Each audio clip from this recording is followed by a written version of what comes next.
আসসালামু আলাইকুম সবাইকে ওয়েলকাম জানাচ্ছি college admission diaries with Akib Ahmed Prottoy season 2 এর এপিসোড নাম্বার 5 এ। আজকের এপিসোডটা একটা স্পেশাল এপিসোড, কেননা আমরা যেদিন ধরে নটর ডেমের স্টুডেন্টদেরকে আনছি, but Saint Joseph Holy Cross ওরা আন্দোলন করা শুরু করে দিবে যে শুধু কি নটর ডেম ওরা পরীক্ষা দিয়ে চান্স পাইছে নাকি, আমরা তো পরীক্ষা দিয়ে চান্স পাইছি।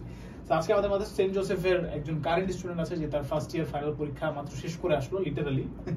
ওকে, সো আমরা ওর সাথে কথা বলবো, আড্ডা দিব। আশা করি অন্যান্য এপিসোডগুলোর মতো আপনারা সবাই এই এপিসোডটা এনজয় করবেন। আর তোমার নাম পরিচয় দিয়ে দিতে শুরু করি। আসসালামু আলাইকুম, আমি আরিফ হোসেন ফাহাদ। বর্তমানে পড়াশোনা করছি সেন্ট জোসেফ হায়ার সেকেন্ডারি স্কুলে, আর আমার স্কুল ছিল এলেঙ্গা হাই স্কুল, টাঙ্গাইল। আচ্ছা, তো টাঙ্গাইল থেকে সেন্ট জোসেফ এই যে জার্নিটাই আজকে আমরা শুনবো আর কি বেসিক্যালি। সো প্রথমে আমি তোমার কাছে জানতে চাই যে এসএসসি পরীক্ষা যখন শেষ হইলো, এসএসসি পরীক্ষার সময় তো একটা আলাদা ধরনের টেনশন কাজ করে, পরীক্ষা ভালো হবে কিনা, সেট কোড ঠিক মতো দাঁড়াইছি কিনা, ঠিক আছে, ঠিক মতো বৃত্ত ভরাট করলাম কিনা, লুপচিটের নাম্বার দিছিলাম নাকি। যখন শেষ হয়ে যায় তখন আবার ডিফারেন্ট একটা টেনশন শুরু হয় যে কোন কলেজে ভর্তি হবো, সরকারি ওয়েতে যাবো নাকি যেগুলো পরীক্ষা দেওয়ার অপশন আছে সেগুলো পরীক্ষা দিব। তো তোমার মধ্যে কি ছিল, তোমার ড্রিম কি ছিল বা তোমার প্ল্যান কি ছিল এই ব্যাপারে?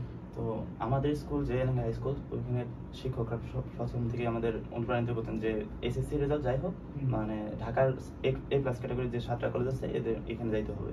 তো প্রস্তুতি ওইভাবে ছিল, কিন্তু এ প্লাস ক্যাটাগরির যে কলেজগুলো আছে সেখানে প্রায় 1200+ নাম্বার লাগে। আমার হাতে লেখা অনেক খারাপ ছিল, যার জন্য আমি মানে আগে থেকে ছিলাম যে আমার হয়তো 1200+ আসবে না। আর আমাদের স্কুলের মানে যে কলেজ চলে আসছে 1200+ খুব কমই হয়, তার জন্য আমার একটু কনফিডেন্স ছিল যে 1200+ হবে না। কিন্তু নটর ডেম আর সেন্ট জোসেফে তো আর ওই নাম্বারটা লাগে না, এর জন্য আমি আর কি ওটার জন্য প্রস্তুতি নেওয়া শুরু করি।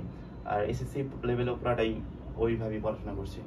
আচ্ছা, তো হাতের লেখার কথা শুনে মনে বললো যে আমার আসলে হাতের লেখা খুব খারাপ। ঠিক আছে, আমি টেনশন থাকতাম বোর্ড পরীক্ষা মার্কস নিয়ে, কারণ হাতের লেখা দেখে মার্কস দেওয়া হয় অনেকটাই, বোর্ড পরীক্ষা অনেকটাই হাতের লেখা। আচ্ছা, সো এসএসসি পরীক্ষা যখন শেষ হলো তখন আসলে তুমি যে বললা যে তোমার ওই অনুযায়ী তুমি প্রস্তুতি নিছো নটর ডেম, সেন্ট জোসেফ এগুলো নিয়ে, বাট তোমার অ্যাকচুয়ালি প্রস্তুতিটা তুমি নিলা কিভাবে? মানে এসএসসি শেষ হলো সেদিন থেকে নিলা নাকি ছুটি কাটাইছিলা নাকি করছিলে ওই 3 মাস সময় যে থাকে বা রেজাল্টের আগ পর্যন্ত, ওই সময়টা সম্পর্কে জানতে চাচ্ছি। এসএসসি রেজাল্ট দেওয়ার পরে তো মানে এসএসসি পরীক্ষার পরে তো আর তখনই মানে পড়াশোনার মুড থাকে না, একদম একটা ধকল কাটায় উঠলাম। তো ওই মুহূর্তে কিছুদিন চিল করি, কিন্তু আমার তো চিন্তা ছিল যে আমার ঢাকায় যে কোনো একটা কলেজে যাইতে হবে। আর আমার পরীক্ষা এমনি ভালো হয়েছিল, কিন্তু লেখা খুবই খারাপ ছিল, যেটা আমার আগে থেকেই। তো আমি এই জন্য আর কি নটর ডেমে বেশি প্রস্তুতি নেওয়া শুরু করি, ইউটিউবে খোঁজাখুঁজি শুরু করি কিভাবে নটর ডেম বা সেন্ট জোসেফে চান্স পাওয়া যায়। তো আর আনাস ভাইকে তো আগে থেকে চিনি, এই আনাস ভাইয়ের উপরে ভরসা ছিল। তো আনাস ভাই একটা ভিডিও দিছিল এই আপনার কলেজ অ্যাডমিশন কোর্সের উপর।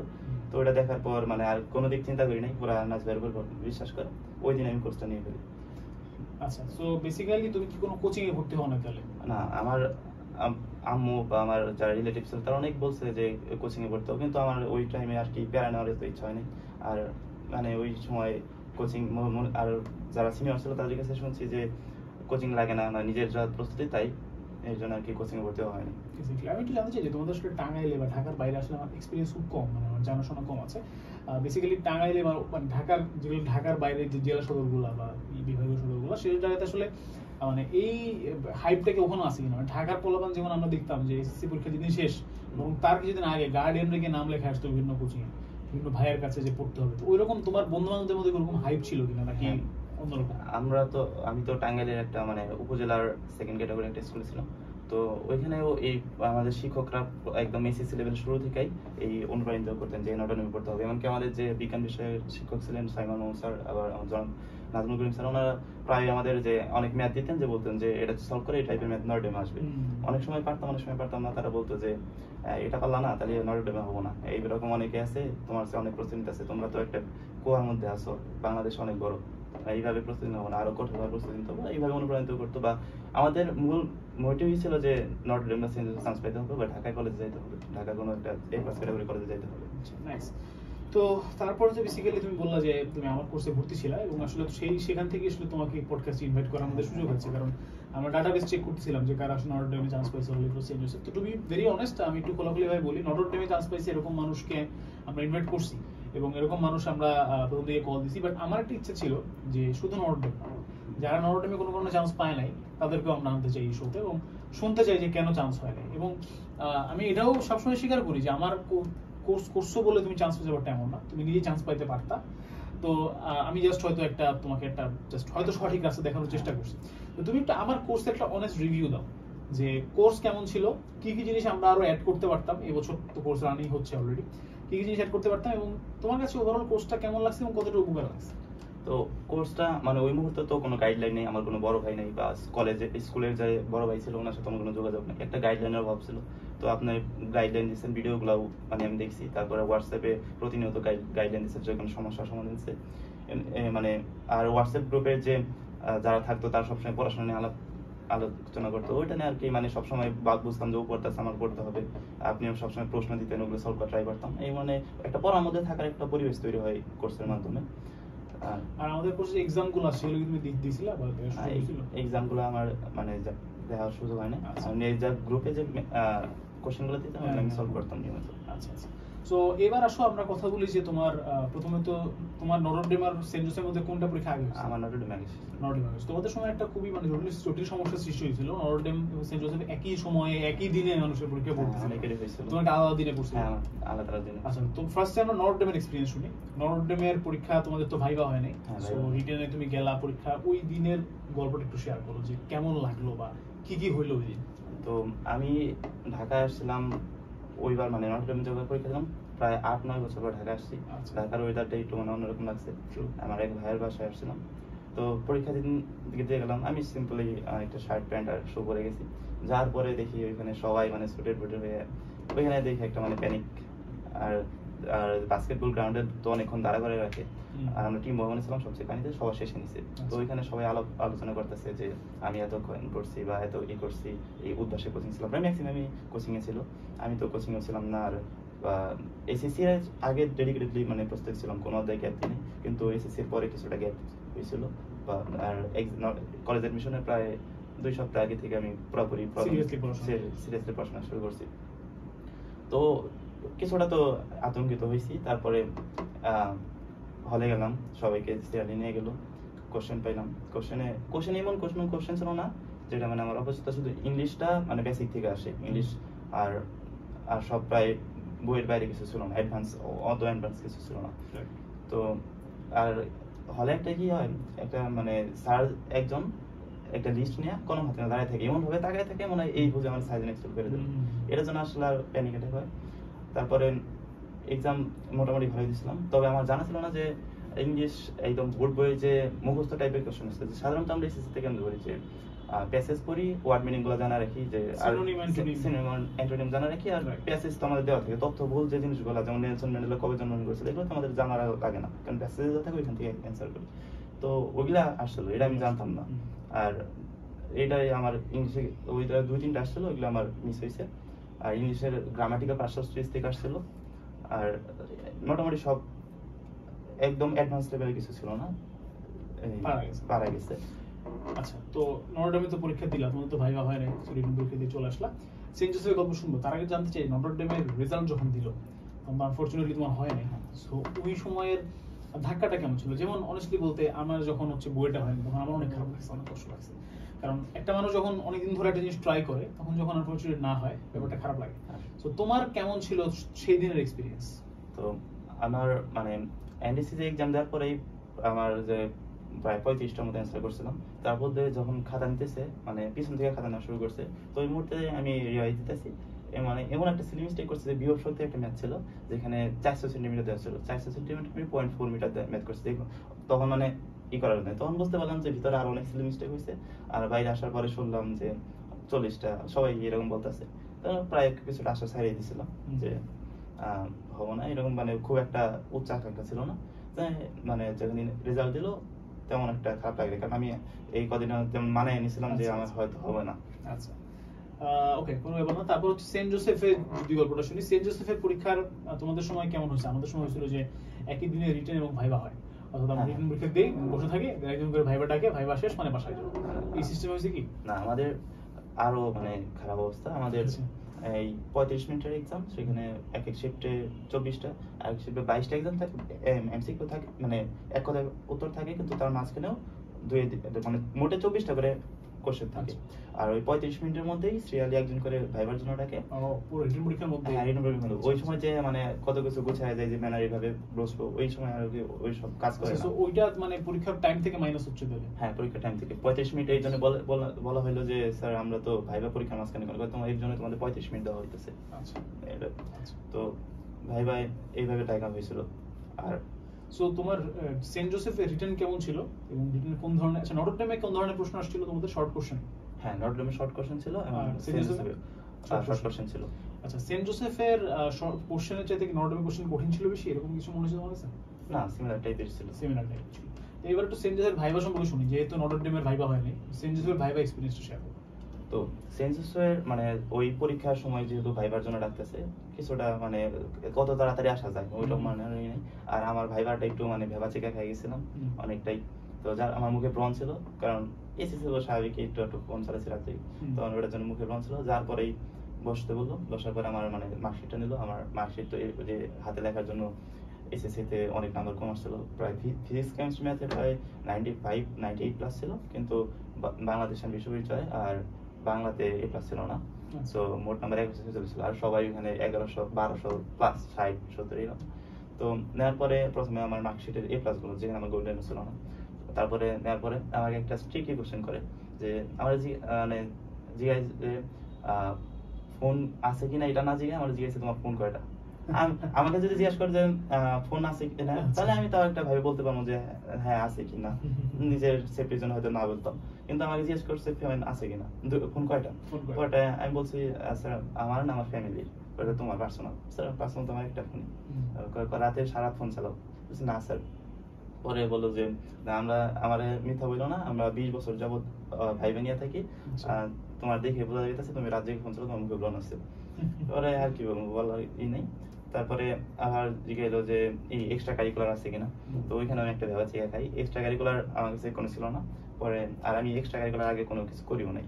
তো আমার জেনে পরে আমি বলছি যে স্যার আছে তো, কিন্তু আমি নিয়ে আসতে ভুলে গেছি। এর জন্য বলে যে কেন নিয়ে আসবো না? আমি বললাম স্যার আমি তো জানতাম না যে ভাইবা হবো। মানে একের পর এক প্রশ্নের ফাঁদে বেড়ে যায়। তুমি কেন জানবো না ভাই বাবু, তুমি একটা কলেজে অ্যাডমিশন দিতে আসছো, এতদিনের পরিশ্রম, তুমি এখানে স্মার্টলি আসবা, কেন এটা জানবা না? তোমার অ্যাডমিট কার্ডে দেওয়া আছে যে তোমার এখানে ভাই বাবু, তুমি এটা কেন জানলা না? তোরে বললাম স্যার আমি তো স্যার দেখতাম না। এরপর কোথাও গেলে স্মার্টলি দেওয়া। তারপরে এইসব শেষে আর তেমন কিছু জিজ্ঞা নেই। জিজ্ঞালো যে নটর ডেম এক্সাম কেমন হয়েছে? পরে বললাম স্যার ভালো হয়েছে। বলে আচ্ছা তুমি আসো। পরে আমি আর ভাইভাতে তেমন কিছু জানি না। তাহলে তোমার ভাইভা এক্সপেরিয়েন্স খুব একটা ভালো ছিল না? বলতে গেলে খুবই ভালো। পড়ালেখা রিলেটেড কিছু জিজ্ঞেস করে নাই? না, পড়ালেখা শুধু তোমার জিজ্ঞেস করছে যে ফোন করতে। হ্যাঁ। আচ্ছা, সো এরপরে তো বেসিক্যালি তাহলে তোমার টু বি অনেস্ট আমারও ভাইভা খারাপ ছিল, বাট তোমারটা শুনে মনে হলো তোমারটা বেশি খারাপ ছিল। অনেকটাই খারাপ। আচ্ছা, তারপরে তো চান্স হয়ে গেছে, দ্যাটস এন ইম্পর্টেন্ট থিং। আমি সবসময় বলি স্টুডেন্টদেরকে, আর তোমার যদি মনে থাকে একটা ভাইভা নিয়ে আলাদা একটা ভিডিও ছিল তোমাদের কোর্সে, এবারও আছে, যে ওখানে আমি বলছি যে তোমার ভাইভা অ্যাকচুয়ালি কেমন হয়েছে এটা তুমি যাচাই করতেই পারবে না। তোমার কাছে তো মনে হয়েছে অনেক বাজে ভাইভা হয়েছে, বাট অ্যাকচুয়ালি স্যাররা হয়তো যেটা চাচ্ছিল সেটা তোমার থেকে পেয়ে গেছে। হ্যাঁ, তবে আমার রিটেনটা একটু বেশি ভালো হয়েছিল, কারণ আমার রিটেন 24টা কোশ্চেন ছিল, তো প্রায় 23টা শিওর ছিলাম। একটা সিলি মিস্টেক ফার্স্ট আনসার হয়তো হয়ে গেছে। আচ্ছা, তো অনেক ভালো হয়েছে তাহলে। আচ্ছা, তো ভাইভা গেল, রিটেন গেল, ওভারঅল এবার যখন রেজাল্ট দিল, তো এবারের রেজাল্ট তো একটু আগের বার তো তুমি আশায় ছেড়ে দিছো। এবারও মানে ভাইভা দেওয়ার পরে যখন আমার একজন ফ্রেন্ড ছিল, আমি মানে ওর 11টা শিফট ছিল, 9টা শিফট, আমি বাইরে আনসার ভবনের সামনে বসে আছিলাম। তো ও আসার পরে বললাম যে ভাইভাতে কি জিজ্ঞেস, কেন ভাইভা খারাপ গেছে? ওরা জিজ্ঞেস, ও বলতেছে আমার ভাইভাতে জিজ্ঞেসে যে কোথায় থাকবো, পড়াশোনা খরচ কে চালাবে, এগুলো জিজ্ঞেসে যে সেন্ট জোসেফে কেউ থাকতে পারবা তো? আমার তো এগুলো কিছুই জিজ্ঞেস নেই। তখন এক মানে আশা হতো যে হয়তো ভাইভাতে ফেল দিয়ে দিচ্ছে পুরো আমাকে, হয়তো রিটেন আর দেখবেই না, ভাইভাতে ফেল। এই জন্য আর কি মানে কিছুটা আশা হতো ছিল। তো রেজাল্ট যখন দিল তখন কেমন লাগলো? এটা অনেক দেয়ালে পিঠ থাকার অবস্থা থেকে ফিরে আসার মতো, মানে কতটা যে খুশি লাগছে তখন। কারণ আমার যেহেতু আমার ঢাকা আসার ইচ্ছা ছিল, আর আমার যে নাম্বার ছিল ওই কর্মীটলা হইতো না, ব্যবসায়িক কর্মীটলা হইতো না, 146 নাম্বারে ঢাকার এ প্লাস ক্যাটাগরি অন্তত কোনো কলেজে আসা যেত না। তো ওই মুহূর্তে দেয়ালে পিঠ থাকা অবস্থা থেকে মানে লাস্ট চান্স, আর তারপর কোনো সুযোগও নেই। এই মুহূর্তে খুবই খুশি হয়েছিলাম, আমরে বললাম খুবই খুশি হয়েছিল। আর ওই রাতে ঘুমাইতেই পারি না আর কি, খুবই খুশি। হ্যাঁ, খুবই খুশি। আচ্ছা, তো স্যাররা কিন্তু রাত জাগার অভ্যাস ঠিকই ধরছিল। হ্যাঁ, আচ্ছা, জাস্ট কিডিং। তো এখন আমাদের সাথে শেয়ার করো যে সেন্ট জোসেফে তো চান্স পেয়ে গেলাম আলহামদুলিল্লাহ, তো ঢাকায় থাকতেছো, এটা একটা প্যারা আমার কাছে মনে হয়। কারণ আসলে নিজের বাসা ছেড়ে থাকাটা আসলে খুবই কষ্টকর একটা ব্যাপার। তো ওভারঅল তুমি যেরকমটা চিন্তা করছিলে ঢাকার একটা কলেজ নটরডেম সেন্ট জোসেফ বা সেন্ট জোসেফের কথা স্পেসিফিক্যালি বলি, অনেক ভালো ক্যাম্পাস লাইফ, অনেক ভালো পড়াশোনা, ওভারঅল তুমি আমার সাথে শেয়ার করো যে যেরকমটা আশা করছিলে আর যেরকমটা পাইছো এই দুইটার মধ্যে কিরকম তফাৎ? আলহামদুলিল্লাহ যেরকম আশা করছিলাম তেমনটাই পেয়েছি, আর একটু বেশি বলা যায়। কারণ এখানে সবচেয়ে বড় বিষয় লাগে পরিবেশ। এই পরিবেশটা আসলে কোথাও পাওয়া যায় না। যেমন টাঙ্গাইলে আমি যদি কোনো কলেজে পড়তাম এই পরিবেশটা পাওয়া যেত না। যেহেতু প্রত্যেক জেলার সেরা সেরা স্টুডেন্ট আসতেছে, এখানে একটা প্রতিযোগিতামূলক পরিবেশ, সবাই মানে পড়াশোনা নিয়ে ব্যস্ত। এই ক্লাসের কোনো টিফিনটাও কেউ বাইরে যাইতেছে না, সবাই পড়াশোনায় আছে। আর তার মধ্যে যে পরীক্ষা সিস্টেম, যে ক্লাস টেস্ট গুলো হয়, মারাত্মক কোশ্চেন হয়, এগুলাতে জন্য অনেক ডিপলি প্রস্তুতি নিতে হয়। এটা আর কি সব দিক দিয়েই। আর মূলত পরিবেশ, যেমন হোস্টেলে আমাদের রুমমেট গুলো আছে, তারা অনেক পড়াশোনা করে, মানে এখানে না পড়ে থাকাই যাবো না। পজিটিভ পিয়ার প্রেসার বলি আর কি, যে আশেপাশে মানুষের প্রেসার এমনি পড়ালেখা হয়ে গেছে। সেন্ট জোসেফের এমনি মানে ক্যাম্পাস লাইফ অনেক সুন্দর, ক্যাম্পাসটা অনেক সুন্দর, আর ক্লাব ফ্যাসিলিটিস আছে অনেক। হ্যাঁ, ক্লাব ফ্যাসিলিটি নরওয়ের মতোই। তো ক্লাবে কি এমনি তোমার ক্লাব করতেছো নাকি? ক্লাবে নাকি পড়ালেখা নিয়ে বিজি আছো? ওই আমার আগে থেকে এক্সট্রা কারিকুলার তেমন ইন্টারেস্ট নেই, আমি পড়াশোনা নিয়ে বেশি আছি। আচ্ছা, সো এই তো ওভারঅল যদি তোমাকে আমি মানে এখন যারা জুনিয়র আছে, তোমার যারা এবার পরীক্ষা দিল এসএসসি এবং কলেজ অ্যাডমিশনের জন্য ট্রাই করছে, তাদের উদ্দেশ্যে যদি তোমার কিছু বলা থাকে যে অ্যাকচুয়ালি মানে তুমি কি মনে করো, তুমি তো পুরো প্রসেসটা দেখলা, এবং আচ্ছা তোমার কাছে কি মনে হয় যে তুমি অ্যাকচুয়ালি যদি আবার নটরডেমের পরীক্ষা দেওয়ার চান্স পেতা, মানে পরীক্ষা দেওয়ার সুযোগ পেতা, তাহলে নটরডেমের পরীক্ষার জন্য তুমি আলাদা করে কি পড়তা বা কিভাবে তুমি নিজেকে বেটার করতে যাতে চান্স হইতো এবার? তো আমি যদি আবার নটরডেমে পরীক্ষা দেওয়ার সুযোগ পেতাম, আমি একদম মানে মূল বই, টেক্সট বই পুরো একদম ই করে বলতাম। আমার দুর্বলতা ছিল যে ইংলিশ আমি ওই ততগুলো মুখস্থ করি ই করতাম, মানে ইংলিশটা একটু বেসিক লাগে। এইগুলো আমি মানে টেক্সট বইয়ের বাইরে কিছুই না, টেক্সট বইয়ের যত কিছু আছে সব কিছু একদম মানে ই করে ফেলতাম আর কি। আর যেহেতু কোশ্চেন প্যাটার্ন তো প্রেডিক্ট করা যায় না, এটা যেমন আমাদের আগের বছর ছিল ভাবসান প্রশ্ন অনুচ্ছেদ ছিল, আমি অনেক পড়ে আসছিলাম কিন্তু কিছুই আসেনি। আর এই জন্য আর কি মানে টেক্সট বইটা এসএসসি তে ভালোভাবে বেসিক, আর টেক্সট বইটা ভালোভাবে পড়া থাকলে হয়ে যাবে। আচ্ছা, সো তোমাকে অসংখ্য ধন্যবাদ। তুমি এত ব্যস্ততার মধ্যেও তোমার ইয়ার ফাইনাল এক্সাম শেষ হচ্ছে, তারপর তুমি ল্যাব শেষ করে, ল্যাবের পরীক্ষা শেষ করে তুমি এখানে আসছো, অসংখ্য ধন্যবাদ তোমাকে।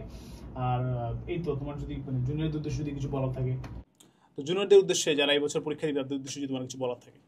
তো জুনিয়রদের উদ্দেশ্যে একটাই, যে মানে টেক্সট এসএসসি তে বেসিক অবশ্যই ভালো লাগবে, এসএসসি তে ভালোভাবে কোনো অধ্যায় গ্যাপ রাখা যাবে না, কারণ আমাদের বেলায় মানে এমন একটা অধ্যায় থেকে ম্যাথ আসছিল যেটা মানে তেমন করতে দেওয়া হয় না। তো টেক্সট বই সব ম্যাথই প্রায় ভালোভাবে পড়া লাগবে।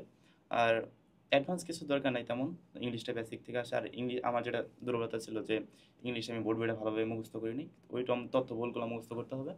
পাশাপাশি এক্সাম হলের যে প্রেশারটা, এটা ফিল করতে হবে, কারণ বারবার এক্সাম দিতে হবে। এর জন্য চাইলে মডেল টেস্টও ভর্তি হতে পারে, এটা দরকার। কারণ আমি এক্সাম হলে অনেকটা প্যানিক হয়ে গেছিলাম যে 400 সেন্টিমিটার 0.4 মিটার লিখে ফেলেছিলাম। তো এই আর কি, বেসিক্যালি বেসিক কনসেপ্ট, বেশি বেশি প্র্যাকটিস আর টেক্সট বইয়ের উপর ধারণা, এই তো। আর রাত জাগার অভ্যাস বন্ধ করতে হবে। আচ্ছা, সো থ্যাংক ইউ তোমাকে, অসংখ্য ধন্যবাদ আসার জন্য। ইনশাল্লাহ তোমার সাথে আবারও দেখা হবে, সামনে তোমার বড় অ্যাডমিশন টেস্ট আছে, সেখানে সেটার পরে আবারও দেখা হবে। এবং দর্শক, আপনাদের আশা করি ভালো লেগেছে আজকের এপিসোড। আমরা সিজন 2 এর একদম শেষ দিকে আছি, খুব বেশি এপিসোড হয়তো সামনে আর নাই, বাট যদি আপনারা চান তাহলে তো আমরা এপিসোড এরপরও বাড়াতে পারি। বাট যেটা আমি বলবো যে এই এপিসোডগুলো, পডকাস্টগুলো করার একটি উদ্দেশ্য, যাতে স্টুডেন্টরা কিছুটা ধারণা পায় যে যারা রিসেন্ট টাইমগুলোতে পরীক্ষা দিয়ে আসছে তাদের এক্সপিরিয়েন্সটা কেমন ছিল, এবং তাদের ভুলগুলো থেকে যেন তারাও শিক্ষা গ্রহণ করতে পারে। তো অসংখ্য ধন্যবাদ সবাইকে সাথে থাকার জন্য। আশা করি সামনের এপিসোডগুলো আপনাদের ভালো লাগবে। আসসালামু আলাইকুম, আল্লাহ হাফেজ।